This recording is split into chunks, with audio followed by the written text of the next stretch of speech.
Very good evening everyone team. ఈ video డైరెక్ట్గా upload చేస్తున్నాను బికాజ్ ఎడిటర్ అవైలబుల్గా లేరు. ఇందులో ఎక్కడైనా కానీ ఆడియో చేంజెస్ అంటే లైక్ సంథింగ్ ఒక దగ్గర ఆడియో వేరియేషన్ హై వస్తుంది, కొన్నిసార్లు లో వస్తుంది. ఇట్లాంటి కైండ్ ఆఫ్ మిస్టేక్స్ ఏమైనా ఉంటే ఈ వీడియోకి యాక్సెప్ట్ చేయండి. బికాజ్ ఎడిటర్ అవైలబుల్గా లేకపోవడం వల్ల నేను డైరెక్ట్గా స్క్రీన్ రికార్డ్ చేసి రా ఫుటేజ్ అప్లోడ్ చేస్తున్నా. సో అందువల్ల ఎక్కడైనా ఏమైనా కానీ మీకు డిఫరెన్స్ ఉంటే ఈ వీడియోకి యాక్సెప్ట్ చేస్తారనుకుంటున్నా. ఇంకోటి, Nifty after long time because 7 consecutive days Nifty 50లో డిక్లైన్ చూసాం. ఈరోజు నిఫ్టీ 50 సింగిల్ డేలో అప్రాక్సిమేట్లీ 130 పాయింట్స్ పాజిటివ్గా అయితే మాత్రం మనం చూడగలిగాం. వాటికి ఈరోజు బ్యాంకింగ్ స్టాక్స్ సపోర్ట్ చేసినాయి అండ్ మేజర్గా ఈరోజు ఎన్బిఎఫ్సి కంపెనీస్ బాగా పెరిగినాయి. గోల్డ్ రిలేటెడ్ స్టాక్స్లో కూడా మంచి మొమెంటం చూసాం. గోల్డ్ అండ్ సిల్వర్ బిగ్ వేలో మొమెంటం వచ్చింది. మార్నింగ్ ప్రీ మార్కెట్ ఎనాలిసిస్లో గోల్డ్ అండ్ సిల్వర్ పెరుగుతుందని మనం ముందే మాట్లాడుకున్నాం. ఎందుకు ఏంటి కారణాలు ప్రీ మార్కెట్లో చెప్పాను. బట్ కాకపోతే ఇప్పుడు మళ్ళీ ఒకసారి నేను మీకు చెప్తాను. వీటితో పాటు కొన్ని ఇంపార్టెంట్ స్టాక్ అప్డేట్స్ ఉన్నాయి. వాటిలో one of the major update బీఎస్సీకి ఉన్న అప్డేట్. బీఎస్సీకి రీసెంట్‌గానే జెఫ్రీస్ వాళ్ళు టార్గెట్ ప్రైస్‌ని రెడ్యూస్ చేస్తూ 15% డౌన్ సైడ్ వస్తదని చెప్పి అప్డేట్ ఇచ్చారు. అండ్ వాటితో పాటు ఇప్పుడు బీఎస్సీకి ఒక షాకింగ్ స్టేట్మెంట్ కూడా వచ్చింది. ఎస్బీఐ బ్యాంక్ అకౌంట్ ఉన్న వాళ్ళందరూ కూడా ఇప్పుడు ఇంకో అప్డేట్ కూడా చూడాలి. దాని గురించి కూడా నేను చెప్తాను. ఇవన్నీ కనెక్ట్ చేసి నేను మీకు వీడియో చేసి ఏదైతే రికార్డ్ చేసి పెడుతున్నానో, ఈ వీడియో చూస్తునేటప్పుడు మీకు ఏ పాయింట్ ఆఫ్ వ్యూలో అయినా గానీ, నేను మా టీమ్ మీకు ఎఫర్ట్స్ పెట్టామనిపిస్తే డెఫినిట్‌గా వీడియోని లైక్ చేయండి. ఛానల్ ఇంకా సబ్స్క్రైబ్ చేసుకోకుండా వీడియో చూస్తూ ఉంటే ఛానల్ కూడా సబ్స్క్రైబ్ చేసుకోండి. ఇదే వీడియో మీ ఫ్రెండ్స్ ఆర్ మీ రిలేటివ్స్ షేర్ చేస్తే హెల్ప్ అవుతుందనుకుంటే వాళ్ళు కూడా షేర్ చేయండి. Now without any delay let's get into our daily post market report. ఈరోజు ఓవరాల్‌గా మార్కెట్స్ ఎలా క్లోజ్ అయినాయి అన్న దాని గురించి మనం మాట్లాడుకుంటే, నిఫ్టీ 0.64% పాజిటివ్‌గా మొమెంటం ఇస్తే, సెన్సెక్స్ 0.82% పాజిటివ్‌గా మొమెంటం ఇవ్వడం చూడగలిగాం. హౌవెవర్ బ్యాంక్ నిఫ్టీ 0.45% పాజిటివ్‌గా మూవ్ అయితే, ఫిన్ నిఫ్టీ 0.73% పాజిటివ్‌గా మొమెంటం ఇవ్వడం చూసాం. మిడ్ అండ్ స్మాల్ క్యాప్స్ పరంగా చూసుకుంటే మిడ్ క్యాప్ 0.06, స్మాల్ క్యాప్స్ 0.68% పాజిటివ్‌గా మొమెంటం ఇవ్వడం చూసాం. ఇండియా విక్స్ అయితే 5% నెగెటివ్ సైడ్ డిక్లైన్ అవుతూ 10.7 దగ్గర అయితే మాత్రం ఇండియా విక్స్ ఓవరాల్‌గా క్లోజ్ అయినట్టు మనకు కనపడుతుంది. సో, ఓవరాల్‌గా మార్కెట్స్ రిలేటెడ్‌గా మనం చెక్ చేసుకుంటే మెజారిటీ ఆఫ్ ద ఇండైసెస్ అన్నీ కూడా పాజిటివ్‌గానే క్లోజ్ అయినాయి. ఇన్‌ఫాక్ట్ మనకి బ్యాంకింగ్ స్టాక్స్ కూడా పాజిటివ్‌గానే క్లోజ్ అయినాయి. ఏషియన్ మార్కెట్స్‌లో అంటే సారీ, ఐటీ కంపెనీస్ పాజిటివ్‌గా క్లోజ్ అయినాయి. సేమ్ టైమ్ ఎన్‌బీఎఫ్‌సి కంపెనీస్ కొంచెం పాజిటివ్‌గా క్లోజ్ అయినాయి. ఎల్&టీ, ఐటీసీ, హిందూస్థాన్ యూనిలివర్ లాంటి కంపెనీస్ కూడా కొంచెం మార్కెట్స్‌కి సపోర్ట్ ఇవ్వడంతోటి నిఫ్టీ 50లో కొంచెం స్ట్రాంగ్‌గా పాజిటివ్ మొమెంటం అయితే మాత్రం చూడగలిగాం. నౌ ఈరోజు మార్కెట్స్‌లో ఇంత స్ట్రాంగ్ పాజిటివ్ మొమెంటం రావడానికి రీజన్స్ ఏంటి? సో, నా పాయింట్ ఆఫ్ వ్యూలోని ఈరోజు కంప్లీట్‌గా మార్కెట్‌ని పాజిటివ్ సైడ్ పుషప్ చేయడానికి కంప్లీట్‌గా అయితే మాత్రం యూఎస్ 10 ఇయర్స్ బాండ్ ఈల్డ్. మీరు చూస్తే currently US 10 years bond yield చూస్తే 4.66 దగ్గర ట్రేడ్ అవుతుంది. యూఎస్ 10 ఇయర్స్ బాండ్ ఈల్డ్ ఏదైతే present right now little bit drop అయిందో, అది మన ఇండియన్ స్టాక్స్ అన్నిటికి కూడా బూస్టప్ అవ్వడానికి కారణాలేంటి అని మీరు ఒక పాయింట్‌ని రైజ్ చేసి అడగొచ్చు. ఎందుకంటే గ్లోబల్ మార్కెట్స్ చూస్తే డౌ జోన్స్ అండ్ నాస్డాక్ పరంగా చూసుకుంటే డౌ జోన్స్ అండ్ నాస్డాక్ 2 కూడా కొంచెం మిక్స్డ్‌గా క్లోజ్ అయినాయి. Dow Jones 119 points positive, Nasdaq neutral with positive. European markets present right now neutral with నెగెటివ్‌గా ట్రేడ్ అవుతున్నాయి. ఏషియన్ మార్కెట్స్ అన్నీ కూడా పాజిటివ్‌లో క్లోజ్ అయినాయి. ఓకే, బానే ఉంది. గ్లోబల్ మార్కెట్స్ అన్నీ మిక్స్డ్‌గానే ఉన్నాయి కదా! సో, ఒక్క యూఎస్ 10 ఇయర్స్ బాండ్ ఈల్డ్ మన మార్కెట్‌ని బూస్ట్ చేసిందని నువ్వెలా చెప్పగలుగుతున్నావు అని మీరు అడగొచ్చు. యెస్టర్‌డే అంటే ఆల్మోస్ట్ మన మార్కెట్స్ క్లోజ్ అయిపోయి యూఎస్ మార్కెట్స్ ఓపెన్ అవుతున్నాయి అన్న టైంకి యూఎస్ దగ్గర నుంచి ఒక అప్డేట్ వచ్చింది. అదేంటంటే యూఎస్ ట్రెజరీ వాళ్ళు ఆహ్, ఈ బాండ్స్ ఏవైతే ఉన్నాయో వాటిని $4 బిలియన్ వరకు బైబ్యాక్ చేస్తానని అప్డేట్ ఇచ్చారు. యాక్చువల్‌గా ఈ బైబ్యాక్ పాయింట్ ఎందుకు ఇచ్చారనంటే, మార్నింగ్ ప్రీ మార్కెట్‌లో చెప్పాను. మళ్ళీ వీడియో లెంత్ పెరిగిపోతది. సింపుల్ అండ్ షార్ట్‌లో చెప్పాలంటే, బాండ్స్ బేసిక్‌గా ఇంట్రెస్ట్ రేట్స్‌ని పెంచుతారని తెలిస్తే పాత బాండ్స్‌ని సెల్ చేసి కొత్త బాండ్స్ కొంటారు చాలామంది. లెట్స్ సే ఎన్ ఎగ్జాంపుల్, నా దగ్గర ఒక బాండ్ ఉంది. రూ. 1,00,000 పెట్టి మీరు ఆ బాండ్ కొనుక్కుంటే మీకు 7% ఇంట్రెస్ట్ ఇస్తా అన్న. అంటే సంవత్సరానికి 7,000 ఇంట్రెస్ట్ ఇస్తా. సో, నా బాండ్‌ని మీ దగ్గరైనా ఉంచుకోవచ్చు, లేదా ఎవరికైనా అమ్మేయొచ్చు. 7% ఇంట్రెస్ట్ రేట్ అయితే ఫిక్స్. సో, నేను కొత్త బాండ్స్ ఫ్యూచర్‌లో ఓపెన్ చేస్తానని మీరు ఎక్స్‌పెక్ట్ చేస్తున్నారు. 7 కాదు, అప్పుడు 7.5% అనుకుంటున్నాను. మీరేం చేస్తారు, నా దగ్గర ఉన్న 1,00,000 బాండ్‌ని మీరొచ్చేసరికి 1 ఇంకెవరైనా తీసుకుంటారంటే సేమ్ ఎక్స్‌చేంజ్ లాగే. సో, ఇంకెవరైనా తీసుకుంటారంటే 1,00,000 కాస్త 95,000కి, 93,000కి అమ్మేస్తారు. లాస్‌కి ఎందుకు అమ్మేస్తున్నారు? ఇక్కడ లాస్ మీరు బాండ్ ఫేస్ వాల్యూలో చూడట్లే. నెక్స్ట్ వచ్చే బాండ్ ఏదైతే ఉందో అది 7.5%కి అవైలబుల్‌గా ఉంటదనే రీజన్‌తో దీన్ని అమ్మేస్తున్నారు. ఇలా బాండ్ ప్రైజెస్ డ్రాప్ అవుతునేటప్పుడు బాండ్ ఈల్డ్ కూడా పెరిగిపోతూ ఉంటదనమాట. ఓకే, తక్కువ అమౌంట్‌కి ఎక్కువ ఇంట్రెస్ట్ ఎళ్తది. ఇప్పుడు 1,00,000కి 7% ఇవ్వడం వేరు. 9 ఆహ్, సారీ 90,000కి 7% ఇవ్వడం వేరు. సో బాండ్ ప్రైస్ తగ్గిపోతూ ఇంట్రెస్ట్ రేట్ అలానే ఉండిపోతే మాత్రం దాన్నే బాండ్ ఈల్డ్ రైజ్ అవ్వడం అంటారు.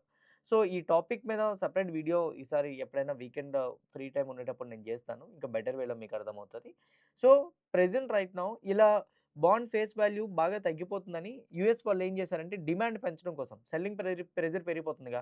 డిమాండ్ పెంచడం కోసం యూఎస్ వాళ్ళు ఏం చేశారంటే సో యూఎస్ ట్రెజరీ డిపార్ట్మెంట్ వాళ్ళు లాస్ట్ టైమ్ 2024లో $2 బిలియన్ అయితే మాత్రం బైబ్యాక్ ఆపరేషన్స్ ద్వారా అయితే మాత్రం లిక్విడిటీ పెంచడం కోసం బై చేస్తామని చెప్పారు. ఇప్పుడు రైట్ నౌ ఆ $2 బిలియన్ $4 బిలియన్ కింద మార్చారు.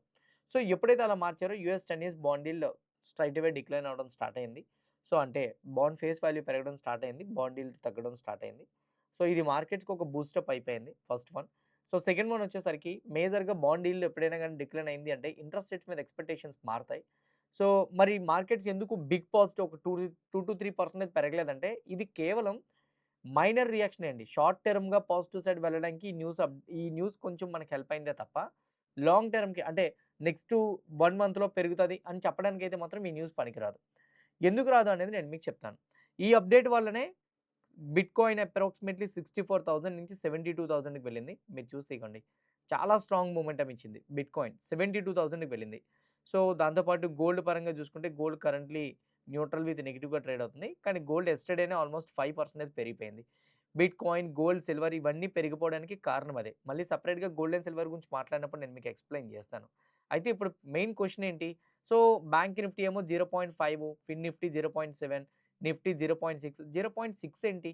సో, ఇంత పాజిటివ్ న్యూస్ వచ్చేటప్పుడు 1%, 2% రియాక్ట్ అవ్వాలి కదా! అని మీరు అనుకోవచ్చు. మీ అందరికీ గుర్తుందో లేదో మార్నింగ్ ప్రీ మార్కెట్‌లో ఒక పాయింట్ మాట్లాడాను. ఆ టైటిల్‌లో కూడా చూడండి థంబ్‌నెయిల్‌లో. ఆర్‌బీఐ అండ్ ఫెడ్ కీలక ప్రకటన అని ఉంది. ఓకే. ఏం చేశారు ఆ ప్రకటన అంటే యూఎస్ సైడ్ నుంచి ఫెడ్ మానిటరీ పాలసీ మినిట్స్ వచ్చినాయి. అండ్ మన ఆర్‌బీఐ సైడ్ నుంచి కూడా మానిటరీ పాలసీ మినిట్స్ వచ్చినాయి. వీళ్ళిద్దరూ చెప్పేదేంటంటే ఇన్‌ఫ్లేషన్ అనుకున్న టార్గెట్స్‌కి అయితే మాత్రం ఇంకా రీచ్ అవ్వలేదు. ఇన్‌ఫ్లేషన్ కరెంట్‌లీ అయితే మాత్రం పెరుగుతున్నట్టే కనపడుతుంది. దాన్ని బేస్ చేసుకొని చూస్తే ఇంట్రెస్ట్ రేట్స్‌ని అయితే మాత్రం ఫర్దర్‌గా మేము పెంచడానికి అవకాశాలు ఉంటాయి అనేటట్టు ఈవెన్ ఆర్‌బీఐ దగ్గర నుంచి అలాంటి కైండ్ ఆఫ్ హాకీ స్టేట్మెంట్సే వచ్చినాయి. ఫెడ్ దగ్గర నుంచి కూడా అలాంటి కైండ్ ఆఫ్ హాకీ స్టేట్మెంట్సే వచ్చినాయి. ఈ 2 కూడానా US 10 years bond yield drop అవుతున్నా కూడానా ఈ 2 కూడా మార్కెట్స్‌కి అంత ఫేవరబుల్ డెసిషన్ కాదు. నాకు తెలిసి ఈరోజు మార్కెట్స్ పెద్దగా పాజిటివ్‌గా రియాక్ట్ అవ్వకపోవడానికి వన్ ఆఫ్ ద రీజన్ అయితే మాత్రం ఇదే. ఓకే. సెకండ్ రీజన్ ఇంకోటేంటి అనంటే, యూఎస్, ఇరాన్ రిలేటెడ్‌గా వార్ ఎక్కడ కూడా ఇష్యూ సార్ట్ ఔట్ అయినట్టు కనిపించట్లే. ట్రంప్ ఇప్పటికి కూడానా సో, స్ట్రెయిట్ ఆఫ్ హార్మోస్ దగ్గర షిప్స్ వెళ్తున్నాయి. అండ్ సేమ్ టైమ్ వచ్చేసరికి స్ట్రెయిట్ ఆఫ్ హార్మోస్ కంప్లీట్‌గా మా కంట్రోల్‌లోనే ఉంది. ఈ స్టేట్మెంట్స్ కంటిన్యూ చేస్తున్నారు. ఇరాన్ దాన్ని రిజెక్ట్ చేస్తున్నాడు. ఇది కంటిన్యూ అవుతుంది. ఇక్కడ ఎక్కడో కూడా ఒక కొలిక్కి రాకపోవడంతోటి ఇప్పటికి కూడా యూఎస్ 10 ఇయర్స్ బాండ్ యీల్డ్ ఒక్కటే పక్కన పెట్టేస్తే బ్రెంట్ ఆయిల్ చూడండి 93.81కి వెళ్ళింది. క్రూడ్ ఆయిల్ డబ్ల్యూటీఐ 86.63కి వెళ్ళింది. ఓకే. దీన్ని బట్టి మార్కెట్‌ని మనం ఎలా అర్థం చేసుకోవాలి?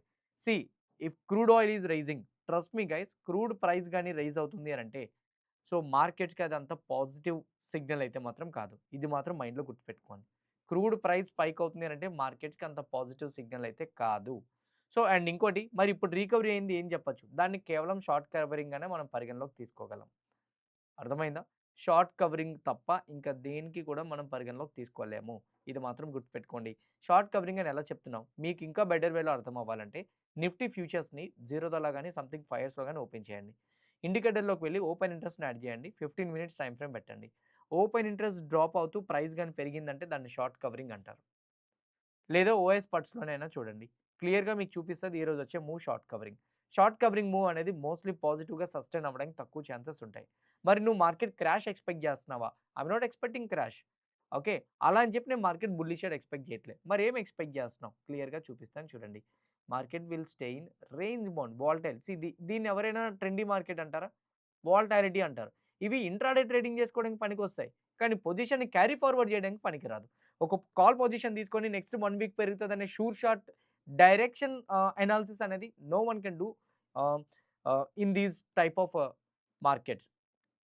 క్రూడ్ ప్రైస్ ఇప్పటికీ హైయర్ సైడ్ ఉంటుంటే మాత్రం ఇలాంటి టైప్ ఆఫ్ మూవ్‌మెంట్స్‌లో అయితే మాత్రం మనం అనాలిసిస్ చేయలేం. ఇది మీరు అర్థం చేసుకుంటారని నేను అనుకుంటున్నా. ఇన్‌ఫాక్ట్ మీ పోర్ట్‌ఫోలియో స్టాక్స్‌లో కూడా వాలటాలిటీ కమింగ్ డేస్‌లో ఇంకా కంటిన్యూ అవుతది. ఎందుకంటే స్టిల్ ఇప్పటికి కూడా క్రూడ్ ప్రైస్ అలానే ఉంది కాబట్టి. నాకైతే కన్విక్షన్ రావట్లేదు. మార్కెట్ ఇక్కడి నుంచి ఇంకో 500-1000 పాయింట్స్ పెరిగిపోతదని. క్రాష్ అవుతదని నేను చెప్పట్లే. క్రాష్ ఎప్పుడవుతదో తెలుసా?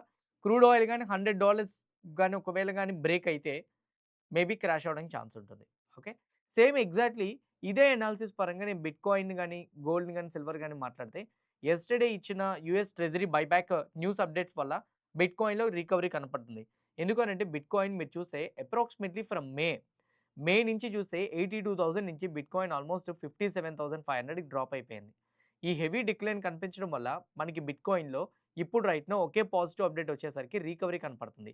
బిట్‌కాయిన్ ఇప్పుడే కాదండి one of the highly volatile like crypto currency కాబట్టి మోస్ట్‌లీ బిట్‌కాయిన్‌లో మీకు మొమెంటమ్ కనిపించాలి అనంటే మాత్రం అంటే ఇలాంటి అప్డేట్స్ వల్ల వచ్చినేటప్పుడే బాగా కనపడతది.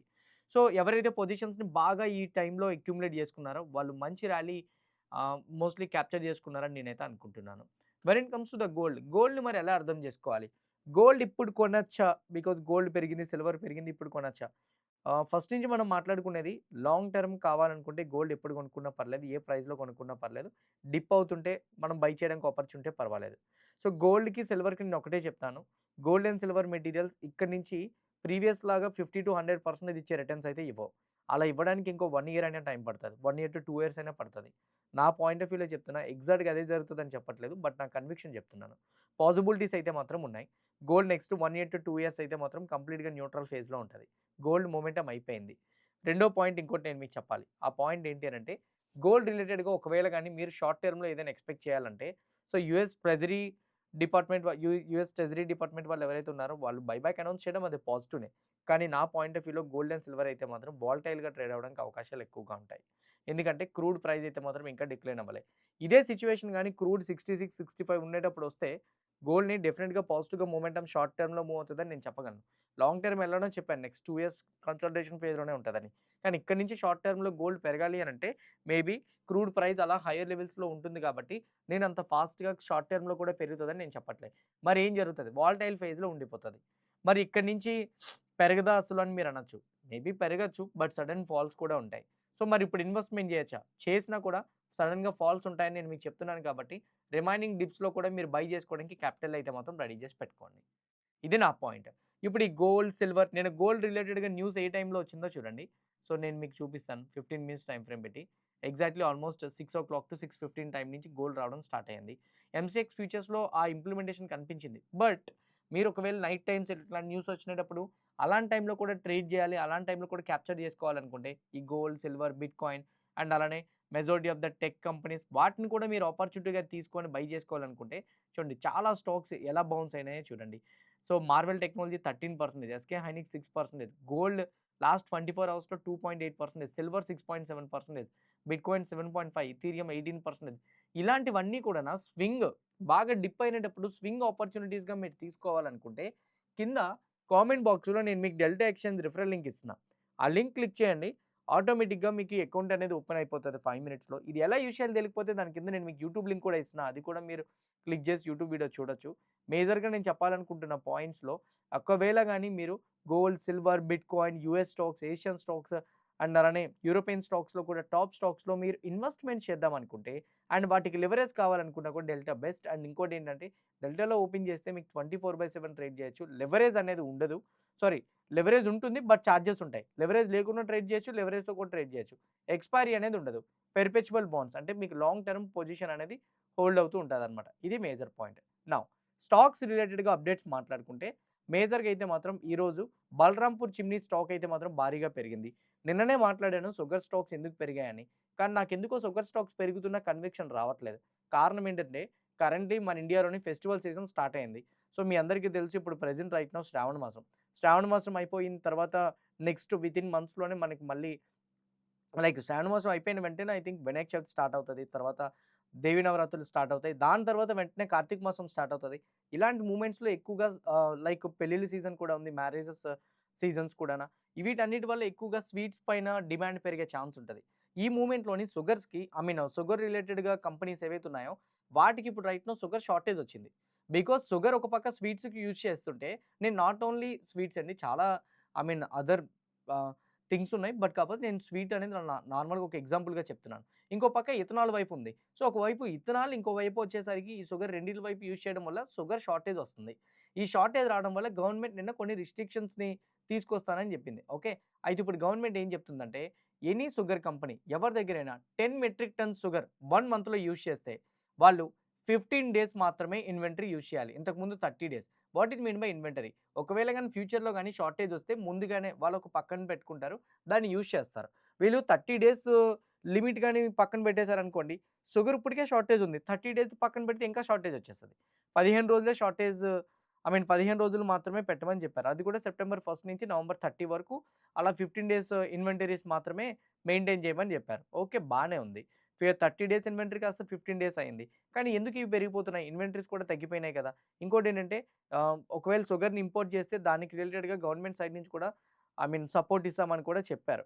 మరి ఇలా ఉండేటప్పుడు లోకల్ షుగర్ కంపెనీస్ ఎందుకు అలా పెరిగిపోతున్నాయి? ఇంపోర్ట్ చేసుకోవడానికి బయట కంట్రీస్ నుంచి షుగర్ వస్తే వాటికి కూడా మేము ప్రైజెస్‌ని రెడ్యూస్ చేసే విధంగా, టాక్సెస్ రెడ్యూస్ చేసే విధంగా గవర్నమెంట్ చర్యలు తీసుకుంటారంటే వీళ్ళకి అది నెగెటివ్ అని కదని మీరు అనొచ్చు. నెగెటివే. బట్ ద పాయింట్ ఈస్ మేజర్‌గా అర్థం చేసుకోవాల్సింది లోకల్‌లో ఒకేసారి షుగర్ డిమాండ్ పెరగడంతోటి షార్ట్ టర్మ్‌లో ఆ హైపర్ పాయింట్స్ వల్ల ఈ స్టాక్స్ పెరుగుతున్నాయి. బట్ ఐ డోంట్ థింక్ ఇది ఇంత పాజిటివ్ మొమెంటమ్ సస్టైన్ అవుతదన్నది. ఓకే. సో, అది మెయిన్ పాయింట్. మేబీ నా కన్విక్షన్ మారొచ్చు. బట్ నేను మీకు చెప్తున్నా. బీఎస్‌ఈ స్టాక్ మీద రీసెంట్‌గా జెఫ్రీస్ వాళ్ళు నెగెటివ్ రేటింగ్ ఇచ్చారు. దానివల్ల బీఎస్‌ఈ స్టాక్‌లో డిక్లైన్ చూసాం. బట్ ఇప్పుడు రైట్ నౌ అదే బీఎస్‌ఈ స్టాక్ 1.5% మళ్ళీ డ్రాప్ అయింది. 2 days yesterday and day before yesterday BSE లో టు హై 4% పెరిగింది. బట్ ఈరోజు హై టూలో మళ్ళీ 2.5% డ్రాప్ వచ్చేసింది. యాక్చువల్‌గా బీఎస్‌ఈలో డ్రాప్ రావడానికి కారణం ఏంటంటే ఎన్ఎస్‌ఈ స్టాక్ మార్కెట్‌లోకి వస్తుంది. ఐపీఓ కోసం సెబీకి ఐ మీన్ అప్రూవల్స్ కోసం డీఆర్‌హెచ్‌పీ సబ్మిట్ చేసింది. ఆల్మోస్ట్ అది కన్ఫర్మ్ అవ్వడానికి కూడా రెడీగా ఉంది. ఎన్ఎస్‌సి అనేది ఒక ఎక్స్‌చేంజ్. ఆ ఎక్స్‌చేంజ్‌లో అన్ని స్టాక్స్ ఐపీఓ ద్వారా లిస్ట్ అవుతుంటాయి. ఆ ఎక్స్‌చేంజ్‌లోనే అదే స్టాక్ లిస్ట్ అవుతుంటే ఆబ్వియస్‌లీ ట్రేడ్ చేసుకోవడానికి కూడా ఆ నార్మ్స్ సెబీ నార్మ్స్ ప్రకారంగా అలా ట్రేడ్ చేసుకోవడానికి కూడా కష్టంగానే ఉంటది. బట్ ఇప్పుడు అందువల్ల ఎన్ఎస్‌సి ఏం చేస్తుంది బీఎస్‌ఈలో లిస్ట్ అవుతుంది. ఈవెన్ బీఎస్‌ఈ స్టాక్ కూడా అలానే ఎన్ఎస్‌సిలో లిస్ట్ అయింది. అయితే ఎన్ఎస్‌సి అనేది one of the monopoly company కాబట్టి ఎక్స్‌చేంజెస్‌లో మోనోపోలీ కంపెనీ కాబట్టి బీఎస్‌ఈలో లిస్ట్ అయితే ఆబ్వియస్‌లీ వాల్యూమ్ ఎక్కువ జనరేట్ అవుతది. బీఎస్‌ఈకి వచ్చేసరికి ట్రేడ్ చేస్తునేటప్పుడు బ్రోకరేజ్ ఎక్కువ జనరేట్ అవుతుంటది. చార్జెస్ ఎక్కువగా వీళ్ళు చేసుకోవచ్చు. అది బీఎస్‌ఈకి అడ్వాంటేజ్. ఎన్ఎస్‌సి వాళ్ళు ఏం చెప్పారంటే మాకు ఎక్కువ వాల్యూమ్ కావాల్సొస్తది. బీఎస్‌ఈలో ఇప్పటికే వాల్యూమ్ తక్కువ మాతో కంపేర్ చేస్తే. సో, మరి ఆ వాల్యూమ్‌ని మీరు మిస్ చేసుకోకూడదు అని అనుకుంటే మేము ఎన్ఎస్‌సిలో లిస్ట్ అవ్వము. కానీ ఎన్ఎస్‌సిలో ట్రేడ్ చేయడానికైతే మాత్రం పర్మిషన్ కావాలి అని చెప్పి సెబీకి లెటర్ పెడితే సెబీ దాన్నయితే మాత్రం ఆల్మోస్ట్ అప్రూవల్ చేయడానికి ఆల్మోస్ట్ అప్రూవల్ చేయడానికైతే మాత్రం ఫైనల్ స్టేజ్‌లో ఉంది అని అప్డేట్ ఉంది. ఒకవేళ గాని అప్రూవల్ చేస్తే మాత్రం మేబీ ఒకవేళ అప్రూవ్ చేస్తే మాత్రం ఎన్ఎస్‌సికి మోస్ట్‌లీ ఒక పక్క వాల్యూమ్ మళ్ళీ గెయిన్ అవ్వడానికి ఛాన్స్ కూడా ఉంటది. బీఎస్‌సిలో ఓన్లీ ఎన్ఎస్‌సి స్టాక్ ట్రేడ్ అయితే మొత్తం ఎన్ఎస్‌సి స్టాక్ ట్రేడ్ అయిన వాల్యూమ్ అంతా బీఎస్‌సికే వస్తది. ఆ చార్జెస్ కూడా బీఎస్‌సికే వస్తది.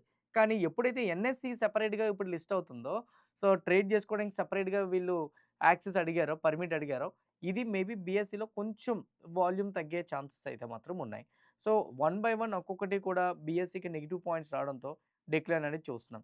రీసెంట్‌గా బీఎస్‌ఈలో నెగెటివ్ పాయింట్ రావడానికి రీజన్ ఏంటని చెప్పాం. ఎఫ్&ఓ రిలేటెడ్‌గా రిస్ట్రిక్షన్స్ రావడం, ఈ క్లోజింగ్ ఆప్షన్ సెషన్‌ని తీసుకురావడం, వీటితో పాటు బీఎస్‌ఈ అనుకునే దానికన్నా ఎక్స్‌పెక్టేషన్స్‌ని రీచ్ అవ్వలేకపోతుంది. మేబీ రెవెన్యూ, నెట్ ప్రాఫిట్స్ వీటన్నిటి కూడా డిక్లైన్ అవ్వడానికి ఛాన్సెస్ ఉంటాయని అప్డేట్స్ వచ్చినాయి. జెఫ్రీస్ దాంతో పాటు టార్గెట్ ప్రైస్‌ని రెడ్యూస్ చేశారు. సీఎల్ఎస్ఏ వాళ్ళు రెడ్యూస్ చేశారు. ఈ టైంలో ఎన్ఎస్‌సి వచ్చేసరికి ఎన్ఎస్‌సి ఎక్స్‌చేంజ్‌లో లిస్ట్ అవ్వకుండా ఎన్ఎస్‌సి స్టాక్‌ని ట్రేడ్ చేసుకోవడానికి పర్మిషన్ పెట్టుకోవడం.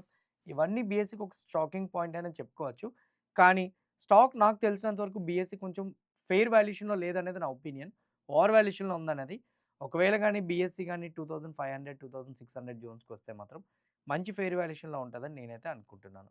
నౌ స్విగ్గీ ఈరోజు మనకి 2.5% పెరిగింది. మీ అందరికీ తెలుసు స్విగ్గీ వచ్చేసరికి ఫారెన్ ఇన్‌స్టిట్యూషన్ ఇన్వెస్టర్స్ యొక్క ఓనర్‌షిప్ అనేది 49.5%కి లిమిట్ చేయడం కోసం షేర్ హోల్డర్స్‌కి అప్రూవల్ పెట్టారు. అంటే Indian owned company, Indian owned controlling company కింద మార్చుకోవాలని స్విగ్గీ అనుకుంది. అలా మార్చుకోవడం వల్ల ఇండియాలో ఉన్న నార్మ్స్ అన్నీ కూడా ఆ కంపెనీకి వర్తిస్తాయి. అందువల్ల అడిషనల్‌గా వాళ్ళకి ₹4-5 పర్ ఆర్డర్ పైన అమౌంట్ లాభపడడానికి అవకాశాలు ఎక్కువగా ఉంటాయి. ఇది one of the big positive. Shareholders అందరూ కూడా ఆ అప్రూవల్‌ని వాళ్ళు పెట్టిన రిక్వెస్ట్‌ని కూడా అప్రూవ్ చేశారు. సో, ఇందువల్ల స్విగ్గీ స్టాక్ మీద జెఫ్రీస్ వాళ్ళైతే మాత్రం ఇక్కడి నుంచి ఫర్దర్‌గా అప్రాక్సిమేట్‌లీ 60% పైకెళ్తదని చెప్పి అంటే అప్ సైడ్ వెళ్తదని వాళ్ళు టార్గెట్ ప్రైస్‌ని పెంచారు. అందుకే స్విగ్గీ స్టాక్ ఈరోజు హైయర్ సైడ్ మొమెంటమ్ ఇవ్వడం చూడగలిగాం. Zaggle prepaid ocean services limited company రీసెంట్‌గా 20% డిక్లైన్ అయింది. రిజల్ట్స్ అంత పాజిటివ్‌గా రాలేదు. కానీ విజయ్ కేడియా గారు ఈ కంపెనీలోని అప్రాక్సిమేట్‌లీ 60,00,000 షేర్స్ అయితే మాత్రం 20,00,000 షేర్స్ నాట్ 60. 20,00,000 షేర్స్ అయితే మాత్రం బై చేసినట్టు అప్డేట్ ఉంది. ఇంకోటి ఏంటి అంటే అది కూడా బల్క్ డీల్‌లో బై చేశారు. అయితే అతను బై చేసినంత మాత్రాన ఈ షేర్ పెరిగిపోతే ఈ షేర్ పాజిటివ్ అని మనం చెప్పలేం. రీసెంట్‌గా వచ్చిన కంపెనీ ఎర్నింగ్స్‌లో మార్జిన్స్ గాని, నెట్ ప్రాఫిట్ గాని, రెవెన్యూ గాని అంత ఇంప్రూవ్‌మెంట్ కనిపియలేదు. సో, ఐ డోంట్ థింక్ ఇది మేజర్ ఇంపాక్ట్ క్రియేట్ చేస్తదని నేనైతే అనుకోవట్లేదు. సో, ఇలా అనుకుంటే రాకేష్ జుంజునవాలా గారు జీల్లో సోనీతోని మెర్జ్ అవుతుందన్న రీజన్ తోటి ఆ టైంలో స్టేక్‌ని కొన్నారు. బట్ జీల్ కంపెనీ ఇప్పటికీ అండర్ పెర్ఫార్మెన్స్‌లోనే ఉంది. సో, కొన్ని companies big institution investors big investors కొన్నా కూడానా పెరుగుతాయని మనం 100% చెప్పలేం. మన ఓన్ అనాలిసిస్ మనం చేసుకుంటే ఇంకా బెటర్. కన్విక్షన్ మారతది. మనప్పురం ఫైనాన్స్ గాని, ముత్తూట్ ఫైనాన్స్ గాని, సేమ్ టైమ్ టైటాన్ గాని ఇలా గోల్డ్ కంపెనీస్ అన్నీ భారీగా పెరిగిపోయినాయి. దానికి కారణం ఏంటి అంటే one and only point US treasury వాళ్ళు బైబ్యాక్ ఏదైతే అనౌన్స్ చేశారో దీనివల్ల ఇంట్రెస్ట్ రేట్స్ ఫర్దర్‌గా హైక్ ఉండదు అనే రీజన్ తోటి ఈరోజు మనకి ముత్తూట్ ఫైనాన్స్, మనప్పుర్ ఫైనాన్స్ లాంటి కంపెనీస్ హైయర్ సైడ్ మొమెంటమ్ ఇవ్వడం చూడగలిగాం. హెచ్‌డిఎఫ్‌సి కంపెనీ ఈరోజు 1% ఆల్మోస్ట్ మూవ్ అయింది. బట్ క్లోజ్ అవ్వడం 0.7%తో క్లోజ్ అయింది. కారణం ఏంటి అనంటే హెచ్‌డిఎఫ్‌సి బ్యాంక్ కంపెనీ మీద అయితే మాత్రం ఎల్ఐసి వాళ్ళు వాళ్ళ స్టేక్‌ని ఇంక్రీజ్ చేసుకోవడానికి 9.9% స్టేక్‌ని ఇంక్రీజ్ చేసుకోవడానికి ఆర్‌బీఐకి రిక్వెస్ట్ పెడితే ఆర్‌బీఐ దాన్ని ప్రపోజల్‌ని అప్రూవ్ చేసింది. దీనికి కారణం ఏంటంటే బేసిక్‌గా కొన్ని క్యాప్స్ ఉంటాయి. సో, ఒక సింగిల్ ఎంటైటిటీ ఇంతకన్నా ఎక్కువ తీసుకోకూడదని. ఎల్ఐసి లాంటి వాటికి కూడా కొన్ని క్యాప్స్ ఉంటాయి. అంతకు మించి ఎక్కువ పర్చేజ్ చేయకూడదని. ఇప్పుడు రైట్ నౌ ఎల్ఐసి వాళ్ళైతే మాత్రం మీ కంపెనీ మీద 4.11% స్టేక్‌ని హోల్డ్ చేస్తున్నారు. 5.9% స్టేక్ ఎక్స్‌ట్రాగా వీళ్ళు తీసుకోవడం కోసం ఆర్‌బీఐ దగ్గర నుంచి పర్మిషన్ రావడంతోటి ఎల్ఐసి లాంటి బిగ్ కంపెనీ హోల్డింగ్ చేస్తుందంటే అది పాజిటివే కదా! అందువల్ల HDFC bank hire side momentum ఇవ్వడం చూసాం. కర్ణాటక బ్యాంక్ అప్ సైడ్ వెళ్ళింది. కర్ణాటక బ్యాంక్ ఉన్న అప్డేట్ ఏంటి అనంటే వీళ్ళు మీడియేటింగ్ రోల్ ప్లే చేయడం కోసం అప్రూవల్స్ వచ్చినాయంట. మీడియేటింగ్ రోల్ ఏంటి? బేసిక్‌గా కర్ణాటక బ్యాంక్‌కి నాట్ ఓన్లీ కర్ణాటక బ్యాంక్ ఏదైనా బ్యాంక్‌కి ప్రాఫిట్స్ ఎలా వస్తాయి? డిపాజిట్స్ వస్తాయి. ఆ డిపాజిట్స్‌ని వీళ్ళు లోన్స్ కింద ఇచ్చుకుంటారు. సో, ఆ పర్సెంటేజ్ ఆఫ్ మార్జిన్ వీళ్ళకి మిగులుతుంది. Credit card charges, debit card charges, SME charges ఇట్లాంటివన్నీ ఉంటాయి ఇన్సూరెన్స్ రిలేటెడ్‌గా. ఇప్పుడు కర్ణాటక బ్యాంకు హుడ్కో యొక్క బాండ్స్ ఏవైతే ఉన్నాయో, ఈ హుడ్కో బాండ్స్ ఉన్నాయి చూసారా? హుడ్కో క్యాపిటల్ గెయిన్ బాండ్స్. ఆ బాండ్స్‌ని కర్ణాటక బ్యాంక్ వాళ్ళ కస్టమర్స్‌కి ఇవ్వడం కోసం వాళ్ళ పోర్ట్‌ఫోలియోలో యాడ్ చేస్తున్నారు. ఇప్పుడు ఎవరైనా హుడ్కో ఆహ్, క్యాపిటల్ గెయిన్ బాండ్స్‌ని తీసుకోవాలనుకుంటే కర్ణాటక బ్యాంక్ ద్వారా కూడా తీసుకోవచ్చు. దీనివల్ల డిస్ట్రిబ్యూషన్ కమిషన్ పెరుగుతది. అనదర్ రెవెన్యూ వీళ్ళకి యాడ్ అవుతుంది కాబట్టి ఎంతో కొంత రెవెన్యూ వస్తుంది కదా! సో, అందువల్ల కర్ణాటక బ్యాంక్ కంపెనీ ఈరోజు హైయర్ సైడ్ మొమెంటమ్ ఇవ్వడం చూసాం. హుండై మోటార్స్ కంపెనీ ఈరోజు హైయర్ సైడ్ మొమెంటమ్ చూసాం. హుండై కార్స్ ప్రైజెస్ సెప్టెంబర్ 2026 నుంచి అయితే మాత్రం 1% అయితే మాత్రం పెరుగుతున్నాయి. దీనికి బోర్డ్ అయితే మాత్రం అఫీషియల్‌గా ఇన్ఫర్మేషన్ ఇవ్వడం జరిగింది. అందువల్ల అప్ సైడ్ మొమెంటమ్ ఇవ్వడం చూడగలిగాం. బజాజ్ ఫైనాన్స్ ఈరోజు 1% హైయర్ సైడ్ మూవ్ అయింది. బజాజ్ ఫైనాన్స్ కంపెనీ మీద నొమూరా వాళ్ళు బై రికమెండేషన్ ఇస్తూ టార్గెట్ ప్రైస్‌ని 1270కి ఇంక్రీజ్ చేశారు. వాళ్ళు చెప్తున్న దాని ప్రకారంగా ఫైనాన్షియల్ ఇయర్ 27కి 24-26% ఏఈఎం గ్రోత్ ఉంటదని, ఎన్‌బీఎఫ్‌సీస్‌కి అండ్ అలానే ఆర్‌బీఐ వాళ్ళు రీసెంట్‌గా ఏదైతే ఆర్‌బీఐ రిస్ట్రిక్షన్స్ పెట్టిందో దానిపైన ఆగస్ట్ 28 వరకు టైం ఉంది. వీళ్ళిద్దరి మధ్య నెగోషియేషన్స్ అవుతున్నాయని చెప్తున్నారు. ఒకవేళ నెగోషియేషన్స్ కానీ పాజిటివ్ అవుట్‌కమ్ రాగలిగితే మాత్రం మోస్ట్‌లీ కంపెనీ యొక్క కరెంట్ ఉన్న పీబీ రేషియో కూడాను పెద్ద ఓవర్ వాల్యుయేషన్ కూడా కాదు కాబట్టి పాజిటివ్ సైడ్ మేము ఎక్స్‌పెక్ట్ చేస్తున్నామని నొమూరా వాళ్ళు టార్గెట్ ప్రైస్‌ని పెంచారు. ఆర్‌వీఎన్‌ఎల్ కంపెనీ ఈరోజు 1% అప్‌సైడ్ మూవ్‌మెంటమ్ చూసాం. ఈ కంపెనీకి 161 క్రోర్స్ ఆర్డర్ విన్ అయినట్టు అప్డేట్ ఉంది. సో, ఈ పాజిటివ్ అప్డేట్ వల్ల ఆర్‌వీఎన్‌ఎల్ స్టాక్ ఈరోజు 1% హైయర్ సైడ్ మూవ్‌మెంటమ్ ఇవ్వడం అయితే మాత్రం చూడగలిగాం. ఇవి మేజర్‌గా ఉన్న న్యూస్ అప్డేట్స్ అయితే. హోప్ క్లియర్ కట్‌గా నేను ఎక్స్‌ప్లెయిన్ చేసిన న్యూస్ అప్డేట్స్, ఇచ్చిన అనాలిసిస్, కనెక్ట్ చేసిన డాట్స్ మీకు హెల్ప్ అయినాయి అనుకుంటున్నా. ఎవ్రీథింగ్ హెల్ప్ అయితే వీడియోని లైక్ చేయండి. ఛానెల్‌ని ఇంకా సబ్స్క్రైబ్ చేసుకోకుండా వీడియో చూస్తూ ఉంటే ఛానెల్ కూడా సబ్స్క్రైబ్ చేసుకోండి. ఇదే వీడియో మీ ఫ్రెండ్స్ మీ రిలేటివ్స్ షేర్ చేస్తే హెల్ప్ అవుతుందనుకుంటే వాళ్ళకి కూడా షేర్ చేయండి. See you all tomorrow morning at 8 AM in pre market analysis. Bye.